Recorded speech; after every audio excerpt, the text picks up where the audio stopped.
Good morning, coloring crew. Let's all try this again. I'm not gonna get upset if I can't. I'll just do a video. So, well, I'll try again until 8. It's 7:40. 7:42 right now. I'm not even going to send invitations out until that says 3 minutes. So, I'm just for now, we'll be listening. I'll be reading, no, we'll be listening to Arnie's reading of Jesus Calling. It's his day. I have one passage to read from the sheet I was given to, and then we'll listen to the Bible.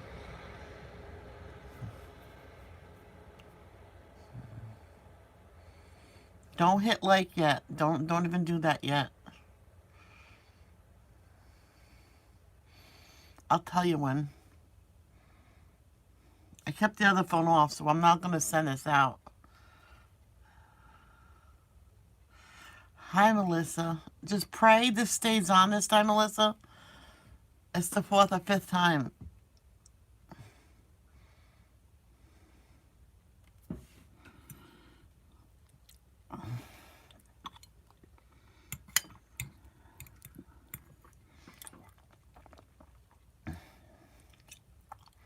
All right, hit the like button now.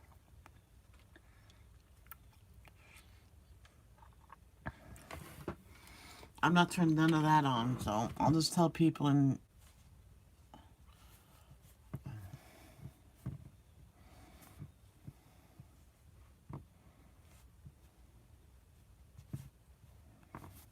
what the heck.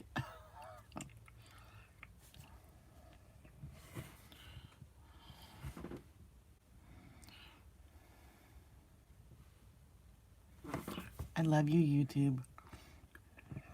Um, I am doing it the old-fashioned way.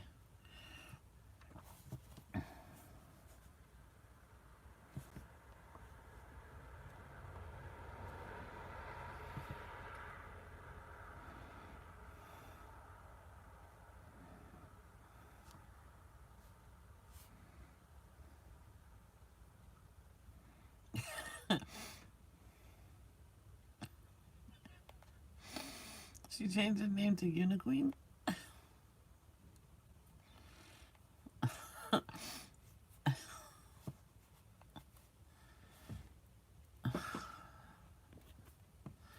Who else is here? Hit the like button. Hi, Arnie. Man, this almost didn't happen. I'm not sending it out because I'm not turning the other phone on.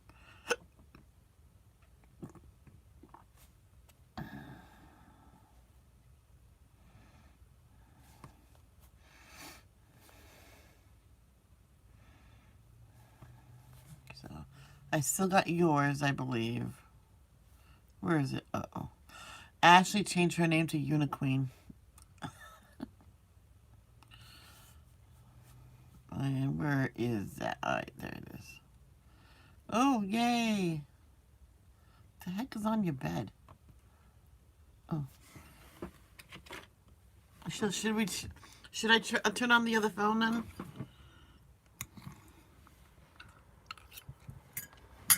I'm still eating, sorry.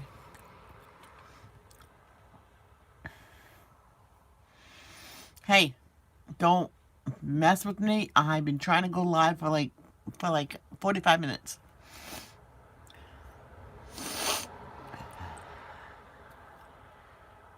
I'm gonna sneeze. That's not plugged in. And my iPad's having trouble charging. So, it's actually doing good though.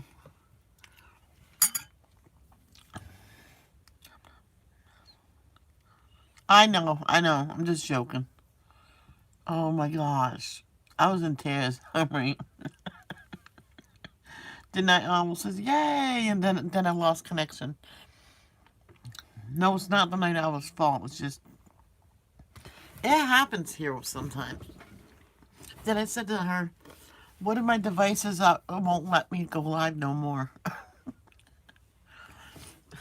My window's wide open. So that's what happens when your adrenaline's pumping. So if anybody wants to, we are having,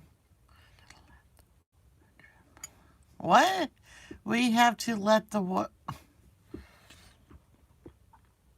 Okay, I don't know what that means. Let me, 42%, come on. Oh my God.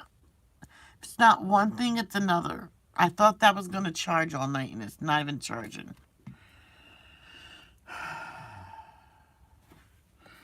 Let's figure out a different way of charging. No. How about, will you charge like that?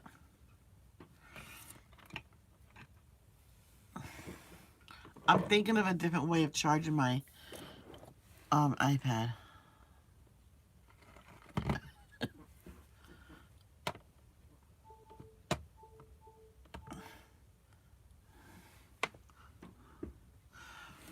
Don't move it.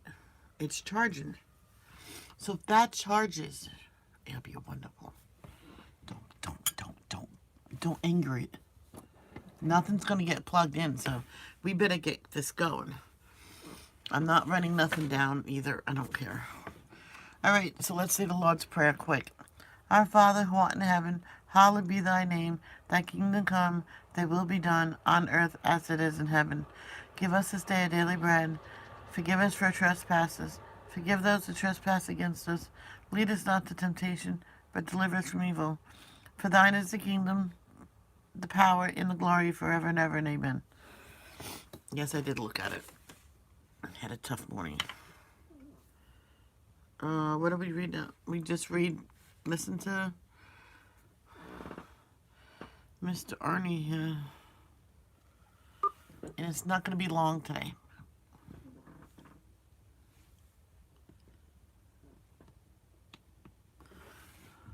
It's charging like that.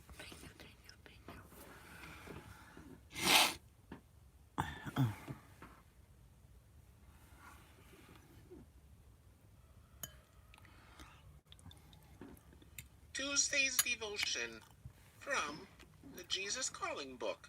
Can you hear it? And Layla volunteered to be center of attention. This is a time of abundance in your life. Your cup runneth over with blessings. After pounding uphill for many weeks, you are now transpiring through lush meadows drenched in warm sunshine. I want you to enjoy to the fall this time of ease and refreshment. I delight in providing it for you. Sometimes my children hesitate to receive my good gifts with open hands. Feelings of false guilt creep in, telling them they don't deserve to be so richly blessed. This Now, no one answered me. Can everybody hear him? is nonsense thinking because no one deserves anything from me. My kingdom is not about earning and deserving. It's about believing and receiving. Thank you. When a child of mine balks at accepting my gifts, I am Turn your deeply volume up. grieved. When you receive my abundant blessings with a grateful heart, I rejoice. My pleasure in giving and your pleasure in receiving flow together in joyous harmony. Then Psalm 23, verse 5, John 3, verse 16, Well, I don't know what to tell you. Luke 11, verse 9 and 10, and Romans 8, verse 32. Layla, thou preparest a table before me in the presence of mine enemies. Thou anointest my head with oil, my cup runneth over. For God so loved the world that he gave his only begotten Son, that whosoever believeth in him should not perish, but have everlasting life. And I say unto you, ask, and it shall be given you. Seek, and ye shall find. Knock, and it shall be opened unto you. For everyone that asketh receiveth, and he that seeketh findeth, and to him that knocketh it shall be opened. He that spared not his own Son, but delivered him up for us all, how shall he not with him also freely give us all things? And that's today's devotion. Yes, it's. Thank you, Arnie. Well, Layla loves to wash her paws so much when she's on camera. Yep. He does that so I don't have to do it. Yeah, I didn't write nothing down yet because I don't want to jeopardize the live. So I will do that as this is being read. But I have to read this first.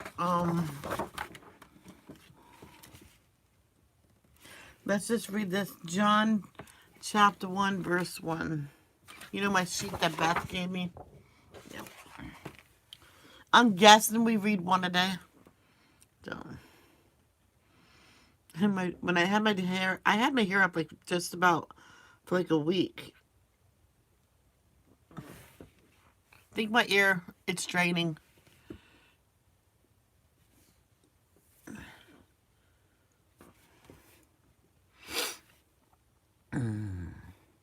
John chapter 1, verse 1. In the beginning, the world already existed. The Word was with God, and the Word was God. 2 Corinthians?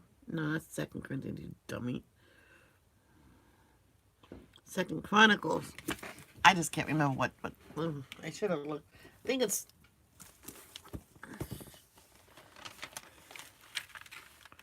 Yeah, that's what I thought. That's what I thought. 2 Chronicles chapter 9. I guess it's the first one. And here it is. Hey, just play it, will you? Chapter 9. Visit of the Queen of Sheba. When the Queen of Sheba heard of Solomon's fame, she came to Jerusalem to test him with hard questions. No. She arrived with a large group of... Mandy, she don't like that. She made it clear yesterday to me. Don't say that no more. attendants and a great caravan of camels loaded with spices, large quantities of gold, and precious jewels.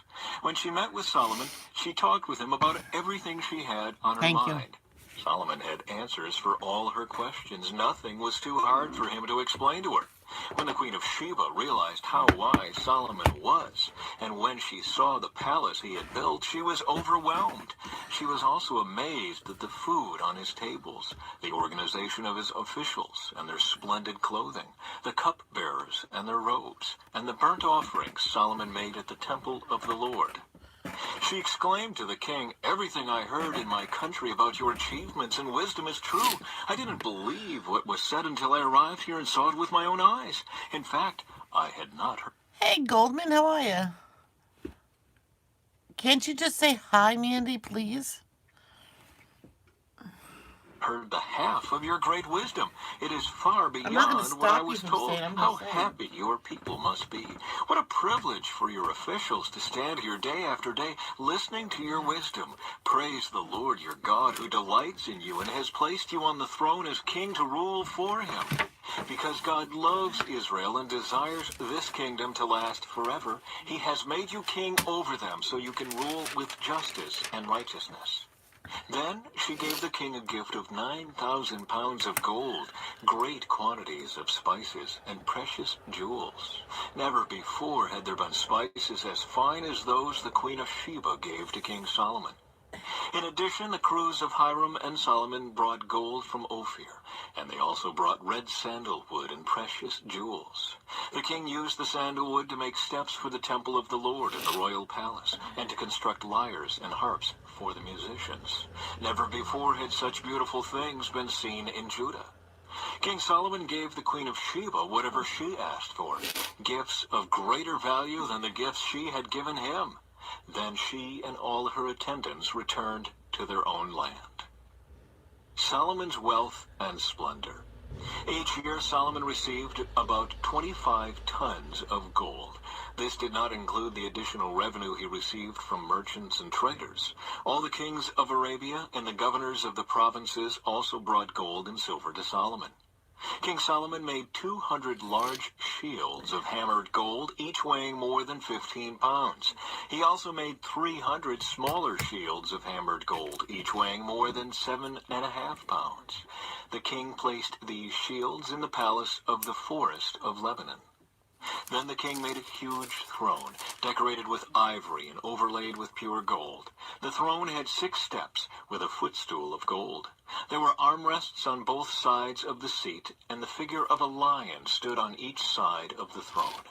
There were also 12 other lions, one standing on each end of the 6 steps. No other throne in all the world could be compared with it. All of King Solomon's drinking cups were solid gold, as were all the utensils in the palace of the Forest of Lebanon. They were not made of silver, for silver was considered worthless in Solomon's day. The king had a fleet of trading ships, manned by the sailors sent by Hiram. Once every 3 years, the ships returned loaded with gold, silver, ivory, apes, and peacocks. So King Solomon became richer and wiser than any other king on earth. Kings from every nation came to consult him and to hear the wisdom God had given him. Year after year, everyone who visited brought him gifts of silver and gold, clothing, weapons, spices, horses, and mules. Solomon had 4,000 stalls for his horses and chariots, and he had 12,000 horses. He stationed some of them in the chariot cities, and some near him in Jerusalem. He ruled over all the kings from the Euphrates River in the north to the land of the Philistines and the border of Egypt in the south. The king made silver as plentiful in Jerusalem as stone, and valuable cedar timber was as common as the sycamore fig trees that grow in the foothills of Judah. Solomon's horses were imported from Egypt and many other countries. Summary of Solomon's reign.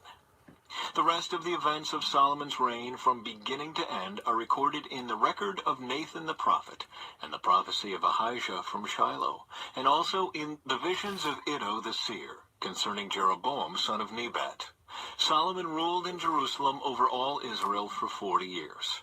When he died, he was buried in the city of David, named for his father. Then his son Rehoboam became the next king.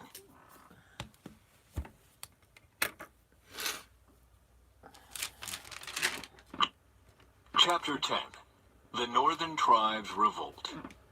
Rehoboam went to Shechem, where all Israel had gathered to make him king. When Jeroboam, son of Nebat, heard of this, he returned from Egypt, for he had fled to Egypt to escape from King Solomon. The leaders of Israel summoned him, and Jeroboam and all Israel went to speak with Rehoboam. "Your father was a hard master," they said. "Lighten the harsh labor demands and heavy taxes that your father imposed on us. Then we will be your loyal subjects." Rehoboam replied, "Come back in 3 days for my answer." So the people went away. Then King Rehoboam discussed the matter with the older men who had counseled his father Solomon. "What is your advice?" he asked. "How should I answer these people?" The older counselors replied, "If you are good to these people and do your best to please them and give them a favorable answer, they will always be your loyal subjects." But Rehoboam rejected the advice of the older men and instead asked the opinion of the young men who had grown up with him and were now his advisors. "What is your advice?" he asked them. "How should I answer these people who want me to lighten the burden?" Hi, Ken. Hi, Goldman. Sorry about that, Goldman. You poor thing. It's her loss. burdens imposed by my father. The young men replied, "This is what you should tell those complainers who want a lighter burden. My little finger is thicker than my father's waist. Yes, my father laid heavy burdens on you, but I'm going to make them even heavier. My father beat you with whips, but I will beat you with scorpions." 3 days later, Jeroboam and all the people returned to hear Rehoboam's decision, just as the king had ordered. But Rehoboam spoke harshly to them, for he rejected the advice of the older counselors and followed the counsel of his younger advisers. He told the people, "My father laid heavy burdens on you, but I'm going to make them even heavier. My father beat you with whips, but I will beat you with scorpions." So the king paid no attention to the people. This turn of events was the will of God, for it fulfilled the Lord's message to Jeroboam son of Nebat through the prophet Ahijah from Shiloh. When all Israel realized that the king had refused to listen to them, they responded, "Down with the dynasty of David. We have no interest in the son of Jesse. Back to your homes, O Israel. Look out for your own house, O David." So all the people of Israel returned home. But Rehoboam continued to rule over the Israelites who lived in the towns of Judah. King Rehoboam sent Adoniram, who was in charge of the labor force, to restore order. But the people of Israel stoned him to death. When this news reached King Rehoboam, he quickly jumped into his chariot and fled to Jerusalem. And to this day, the northern tribes of Israel have refused to be ruled by a descendant of David.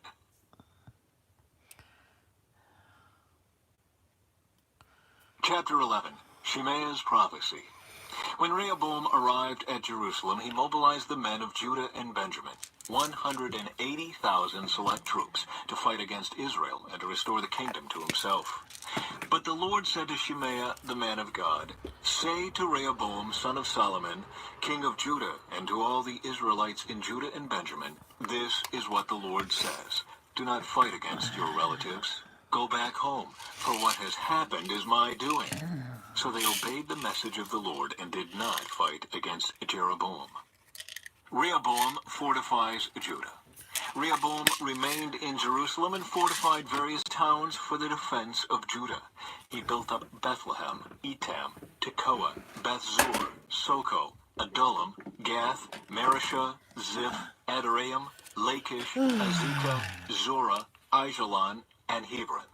These became the fortified towns of Judah and Benjamin. Rehoboam strengthened their defenses and stationed commanders in them, and he stored supplies of food, olive oil, and wine. He also put shields and spears in these towns as a further safety measure. So only Judah and Benjamin remained under his control.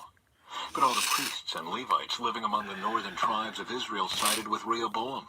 The Levites even abandoned their pasture lands and property and moved to Judah and Jerusalem, because Jeroboam and his sons would not allow them to serve the Lord as priests. Jeroboam appointed his own priests to serve at the pagan shrines, where they worshiped the goat and calf idols he had made. From all the tribes of Israel, those who sincerely wanted to worship the Lord, the God of Israel, followed the Levites to Jerusalem, where they could offer sacrifices to the Lord, the God of their ancestors. This strengthened the kingdom of Judah, and for 3 years they supported Rehoboam, son of Solomon. For during those years they faithfully followed in the footsteps of David and Solomon. Rehoboam's family. Rehoboam married his cousin Mahalath, the daughter of David's son Jeremoth, and of Abihail, the daughter of Eliab, son of Jesse. Mahalath had 3 sons, Jeush, Shemariah, and Zaham. Later, Rehoboam married another cousin, Maacah, the daughter of Absalom. Maacah gave birth to Abijah, Adai, Ziza, and Shelemith. Rehoboam loved Maacah more than any of his other wives and concubines. In all, he had 18 wives and 60 concubines, and they gave birth to 28 sons and 60 daughters. 60. Rehoboam appointed Maacah's son Abijah as leader among the princes. That just proves girls rule, boys drool. Making it clear that he would be the next king. Rehoboam also wisely gave responsibilities to his other sons and stationed some of them in the fortified towns throughout the land of Judah and Benjamin. He provided them with generous provisions, and he found many wives for them.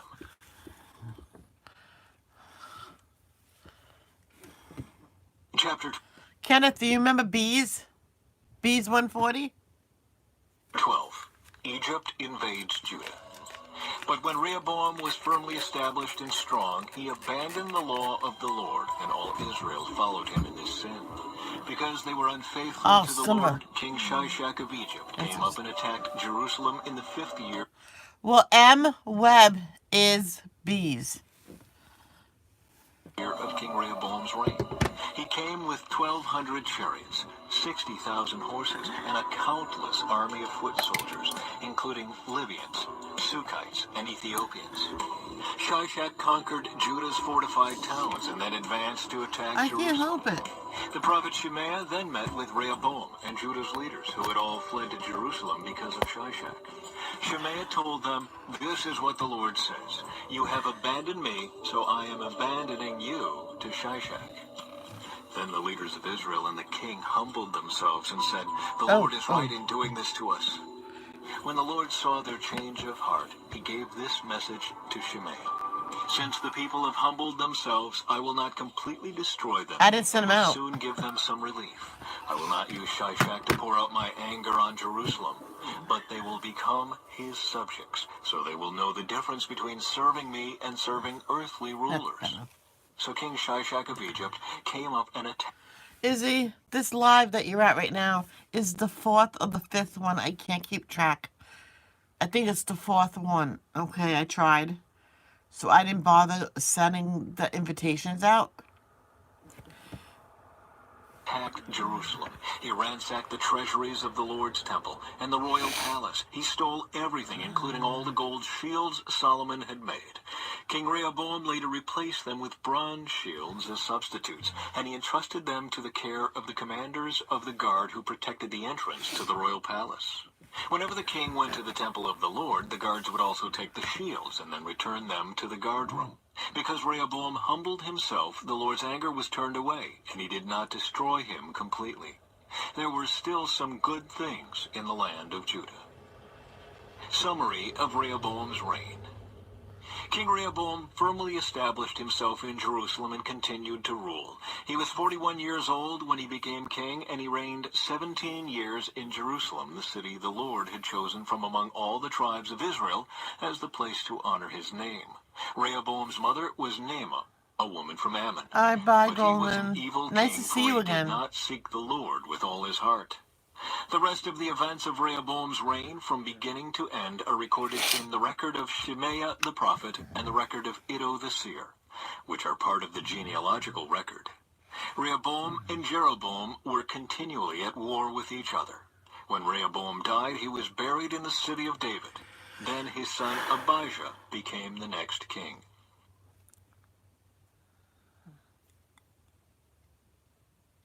Chapter 13.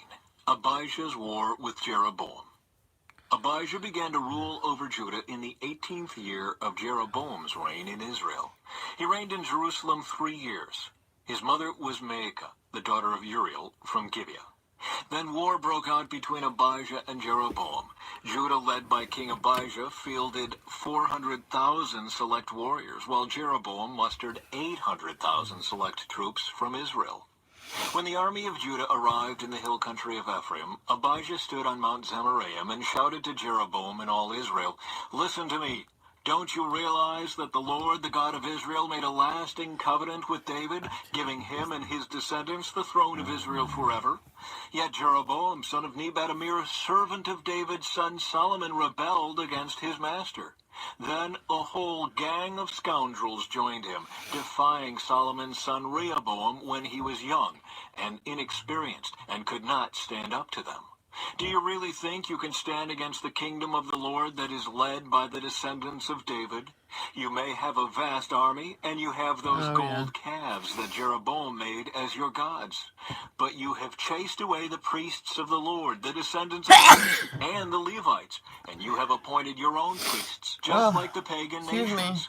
You let anyone become a priest these days. Whoever comes to be dedicated with a young bull and 7 rams can become a priest of these so-called gods of yours. But as for us, the Thank you, Lord is thank our you, thank God, you, and thank we you. have not abandoned him. Only the descendants of Aaron serve the Lord as priests, and the Levites alone may help them in their work. They present burnt offerings and fragrant incense to the Lord every morning and evening. They place the bread of the presence on the holy table, and Thank they light you, the gold thank you again. lampstand Thank you, every thank you, evening. thank you, We thank are you. following the instructions of the Lord our God, but you have abandoned him. So you see, God is with us. What do you mean He is pipe our leader. drips? His priests blow their trumpets and lead us into battle against you. O people of Israel, do not fight against Stop the it. Lord, the God of your ancestors, for you will not succeed. Meanwhile, Jeroboam had secretly sent part of his army around behind the men of Judah to ambush them. When Judah realized that they were being attacked from the front and the rear, they cried out to the Lord for help. Then the priests blew the trumpets, and the men of Judah began to shout. At the sound of their battle cry, God defeated Jeroboam and all Israel and routed them. Do you mean that you let the water drip or run? Yes, we do that. My dad does it. Them before Abijah and the army of Judah. The Israelite army fled from Judah, and God handed them over to Judah in defeat. Abijah and his army inflicted heavy losses on them. Thank you. 500,000 of Israel's select troops were killed that day. So Judah defeated Israel on that occasion because they trusted in the Lord, the God of their ancestors. Abijah and his army pursued Jeroboam's troops and captured some of his towns, including Bethel, Jeshanah, and Ephron, along with their surrounding villages. So Jeroboam of Israel never regained his power during Abijah's lifetime, and finally the Lord struck him down, and he died. Meanwhile, Abijah of Judah grew more and more powerful. He married 14 wives and had 22 sons and 16 daughters. The rest of the events of Abijah's reign, including his words and deeds, are recorded in the commentary of Iddo the prophet.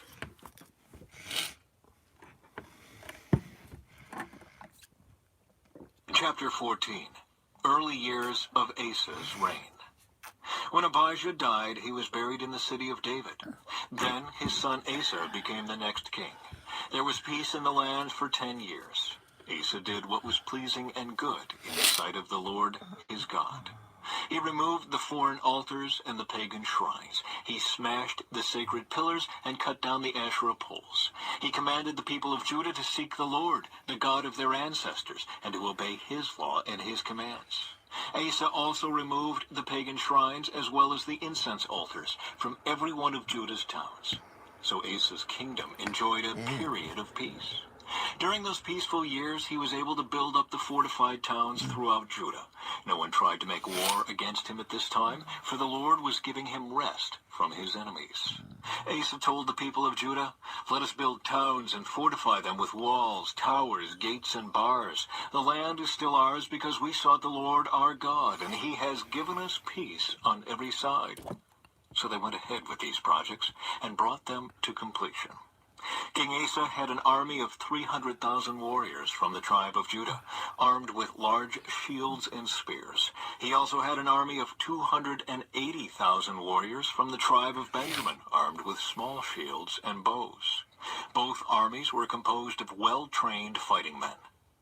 Once, an Ethiopian named Zerah attacked Judah with an army of 1,000,000 men and 300 chariots. They advanced to the town of Mareshah. So Asa deployed his armies for battle in the valley north of Mareshah.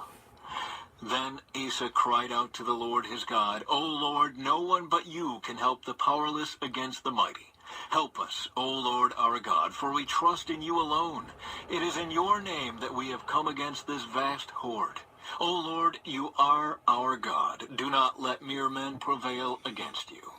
So the Lord defeated the Ethiopians in the presence of Asa and the army of Judah, and the enemy fled.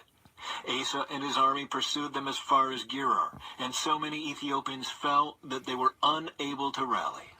They were destroyed by the Lord and his army, and the army of Judah carried off a vast amount of plunder. While they were at Gerar, they attacked all the towns in that area, and terror from the Lord came upon the people there.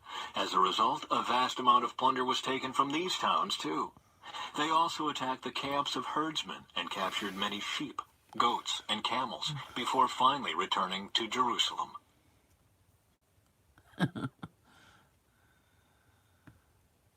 Chapter 15. Asa's religious reforms.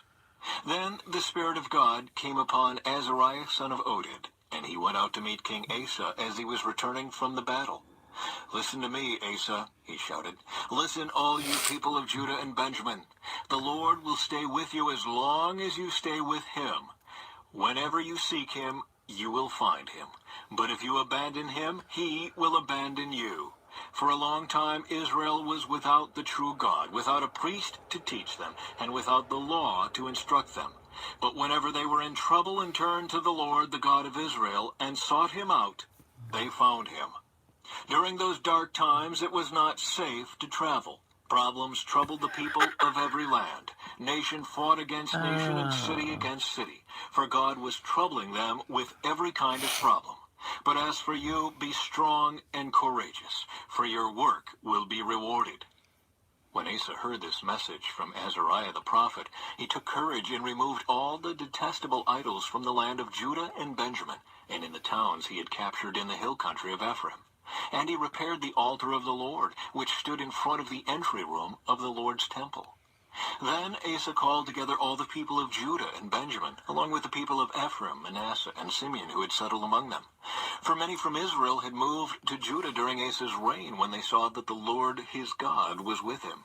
The people gathered at Jerusalem in late spring, during the 15th year of Asa's reign. On that day they sacrificed to the Lord 700 cattle and 7,000 sheep and goats from the plunder they had taken in the battle. Then they entered into a covenant to seek the Lord, the God of their ancestors, with all their heart and soul. They agreed that anyone who refused to seek the Lord, the God of Israel, would be put to death, whether young or old, man or woman. They shouted out their oath of loyalty to the Lord with trumpets blaring and rams' horns sounding. All in Judah were happy about this covenant, for they had entered into it with all their heart. They earnestly sought after God, and they found him. And the Lord gave them rest from their enemies on every side. King Asa even deposed his grandmother Maacah from her position as queen mother because she had made an obscene Asherah pole. He cut down her obscene pole, broke it up, and burned it in the Kidron Valley. Although the pagan shrines were not removed from Israel, Asa's heart remained completely faithful throughout his life. He brought into the temple of God the silver and gold and the various items that he and his father had dedicated. So there was no more war until the 35th year of Asa's reign. Oh boy. Don't throw it at me because I'll end the stream. Chapter 16. Final years of Asa's You're reign. like 16 already? In the 36th year of Asa's reign, King Baasha of Israel invaded Judah and fortified Ramah in order to prevent anyone from entering or leaving King Asa's territory in Judah. Asa responded by removing the silver and gold from the treasuries of the temple of the Lord and the royal palace. He sent it to King Ben-Hadad of Aram, who was ruling in Damascus, along I throw a snowball at Smurf that has doo-doo in it. with this message. "Let there be a treaty between you and me like the one between your father and my father. See, I am sending you silver Owls can and move. gold. Break your treaty with King Baasha of Israel so that he will leave me alone." Ben-Hadad agreed to King Asa's request and sent the commanders of his army to attack the towns of Israel. They conquered the towns of Aijan, Dan, Abel-Beth-Maacah, and all the store cities in Naphtali. As soon as Baasha of Israel heard what was happening, he abandoned his project of fortifying Ramah and stopped all work on it. Then King Asa called out all the men of Judah to carry away the building stones and timbers that Baasha had been using to fortify Ramah. Asa used these materials to fortify the towns of Geba and Mizpah. At that time, Hanani the seer came to King Asa and told him, "Because you have put your trust in the king of Aram instead of in the Lord your God, you missed your chance to destroy the army of the king of Aram. Don't you remember what happened to the Ethiopians and Libyans and their vast army, with all of their chariots and charioteers? At that time, you relied on the Lord, and he handed them over to you. The eyes of the Lord search the whole earth in order to strengthen those whose hearts are fully committed to him. What a fool you have." I ducked, and it hit Arnie right in the face, all over him. have been. From now on, you will be at war. Asa became so angry with Hanani for saying this that he threw him into prison and put him in stocks. At that time, Asa also began to oppress some of his people. Summary of Asa's reign. The rest of the events of Asa's reign from beginning to end are recorded in the Book of the Kings I'm of sitting. Judah How and can you put it Israel. in it? In the 39th year of his reign, Asa developed a serious foot Arnie? disease. Yet, even with the severity of his disease, he did not seek the Lord's help, but turned only to his physicians. So he died in the 41st year of his reign. He was buried in the tomb he had carved out for himself in the city of David. He was laid on a bed perfumed with sweet spices and fragrant ointments, and the people built a huge funeral fire in his honor. Look at Smurf. She's eating snow, and it's not white.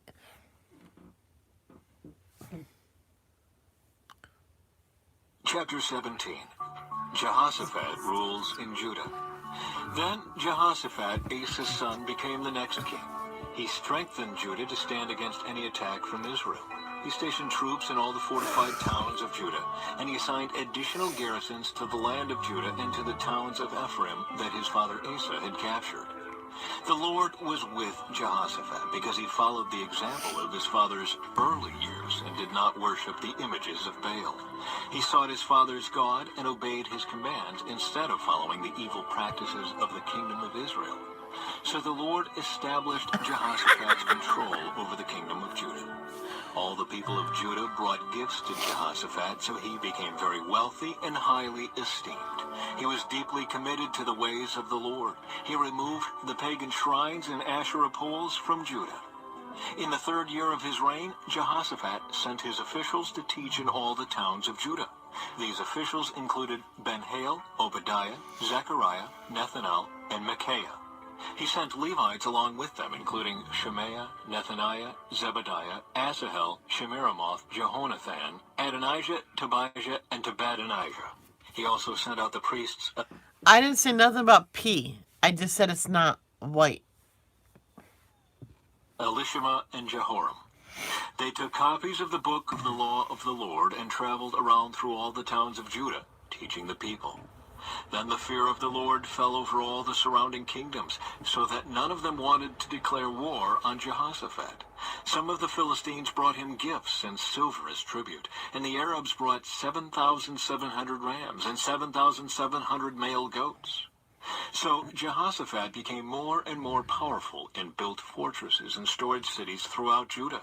He stored numerous supplies in Judah's towns and stationed an army of seasoned troops at Jerusalem. His army was enrolled according to ancestral clans. From Judah, there were 300,000 troops organized in units of 1,000 under the command of Adnah. Next in command was Jehohanan, who commanded 280,000 troops. Next was Amasiah, son of Zikri, who volunteered for the Lord's service with 200,000 troops under his command. From Benjamin, there were 200,000 troops equipped with bows and shields. They were under the command of Eliada, a veteran soldier. Next in command was Jehozabad, who commanded 180,000 armed men. These were the troops stationed in Jerusalem to serve the king, besides those Jehoshaphat stationed in the fortified towns throughout Judah. Chapter 18. Jehoshaphat and Ahab. Jehoshaphat enjoyed great riches and high esteem, and he made an alliance with Ahab of Israel by having his son marry Ahab's daughter. A few years later, he went to Samaria to visit Ahab, who prepared a great banquet for him and his officials. They butchered great numbers of sheep, goats, and cattle for the feast. Then Ahab enticed Jehoshaphat to join forces with him to recover Ramoth-Gilead. "Will you go with me to Ramoth-Gilead?" King Ahab of Israel asked King Jehoshaphat of Judah. Jehoshaphat replied, "Why, of course, you and I are as one, and my troops are your troops. We will certainly join you in battle." Then Jehoshaphat added, "But first, let's find out what the Lord says." So the king of Israel summoned the prophets, 400 of them, and asked them, "Should we go to war against Ramoth-Gilead, or should I hold back?" They all replied, "Yes, go right ahead. God will give the king victory." But Jehoshaphat asked, Is there not also a prophet of the Lord here? We should ask him the same question. The king of Israel replied to Jehoshaphat, There is one more man who could consult the Lord for us, but I hate him. He never prophesies anything but trouble for me. His name is Micaiah, son of Imlah. Jehoshaphat replied, That's not the way a king should talk. Let's hear what he has to say. So the king of Israel called one of his officials and said, Quick, bring Micaiah, son of Imlah. Micaiah prophesies against Ahab. King Ahab of Israel and King Jehoshaphat of Judah, dressed in their royal robes, were sitting on thrones at the threshing floor near the gate of Samaria. All of Ahab's prophets were prophesying there in front of them.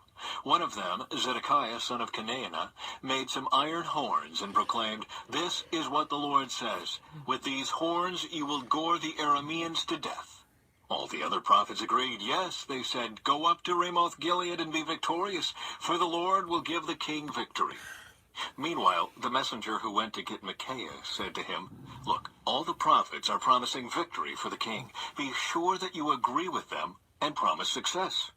But Micaiah replied, As surely as the Lord lives, I will say only what my God says. When Micaiah arrived before the king, Ahab asked him, Micaiah, should we go to war against Ramoth Gilead, or should I hold back? Micaiah replied sarcastically, Yes, go up and be victorious, for you will have victory over them. But the king replied sharply, How many times must I demand that you speak only the truth to me when you speak for the Lord? Then Micaiah told him, In a vision I saw all Israel scattered on the mountains like sheep without a shepherd. And the Lord said, Their master has been killed. Send them home in peace. Didn't I tell you, the king of Israel exclaimed to Jehoshaphat, He never prophesies anything but trouble for me. Then Micaiah continued, Listen to what the Lord says. I saw the Lord sitting on his throne with all the armies of heaven around him, on his right and on his left. And the Lord said, Who can entice King Ahab to go into battle against Ramoth Gilead so he can be killed? There were many suggestions, and finally a spirit approached the Lord and said, I can do it. How will you do this? The Lord asked. And the Spirit replied, I will go out and inspire all of Ahab's prophets to speak lies. You will succeed, said the Lord. Go ahead and do it. So you see, the Lord has put a lying spirit in the mouths of your prophets, for the Lord has pronounced your doom. Then Zedekiah, son of Kenaanah, walked up to Micaiah and slapped him across the face. Since when did the Spirit of the Lord leave me to speak to you? He demanded. And Micaiah replied, You will find out soon enough when you are trying to hide in some secret room. Arrest him, the king of Israel ordered. Take him back to Amon, the governor of the city, and to my son Joash. Give them this order from the king. Put this man in prison and feed him nothing but bread and water until I return safely from the battle. But Micaiah replied, If you return safely, it will mean that the Lord has not spoken through me. Then he added to those standing around, Everyone, mark my words. The death of Ahab. That's okay. You throw a snowball at me. I don't have to do these lives no more. Aww. So King Ahab of Israel and King Jehoshaphat of Judah led their armies against Ramoth Gilead. The king of Israel said to Jehoshaphat, As we go into battle, I will disguise myself so no one will recognize me. But you wear your royal robes. That popped him. So the king of Israel disguised himself, and they went into battle. Meanwhile, the king of Aram had issued these orders to his chariot commanders. Attack only the king of Israel. Don't bother with anyone else. So when the Aramean chariot commanders saw Jehoshaphat in his royal robes, they went after him. There is the king of Israel, they shouted. But Jehoshaphat called out, and the Lord saved him. God helped him by turning the attackers away from him. As soon as the chariot commanders realized he was not the king of Israel, they stopped chasing him. An Aramean soldier, however, randomly shot an arrow at the Israelite troops and hit the king of Israel between the joints of his armor. Turn the horses and get me out of here, Ahab groaned to the driver of the chariot. I'm badly wounded. The battle raged all that day, and the king of Israel propped himself up in his chariot facing the Arameans. In the evening, just as the sun was setting, he died.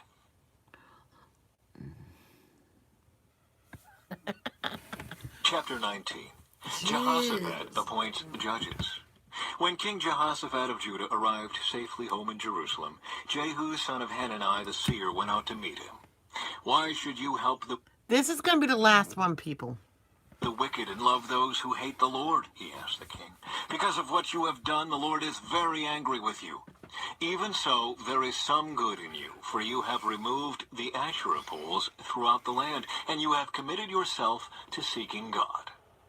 Jehoshaphat lived in Jerusalem, but he went out among the people, traveling from Beersheba to the hill country of Ephraim, encouraging the people to return to the Lord, the God of their ancestors. He appointed judges throughout the nation in all the fortified towns, and he said to them, always think carefully before pronouncing judgment. Remember that you do not judge to please people, but to please the Lord. He will be with you when you render the verdict in each case.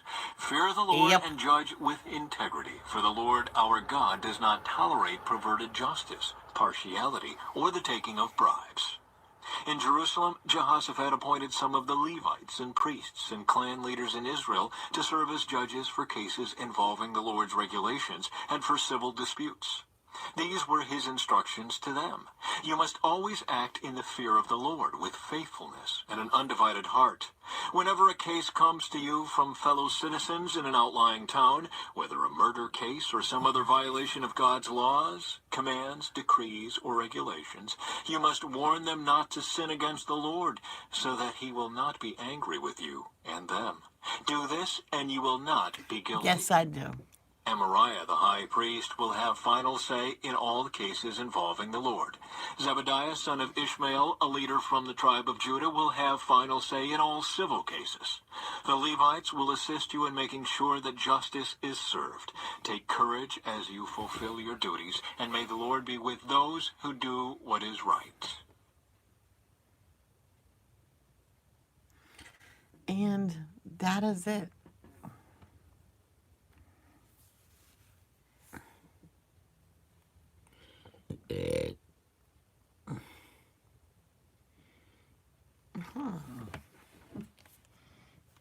That is it.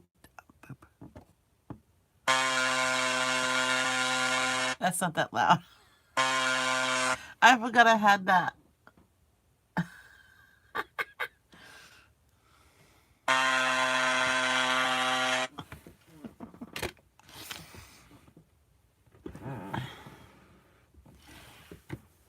I got my window open.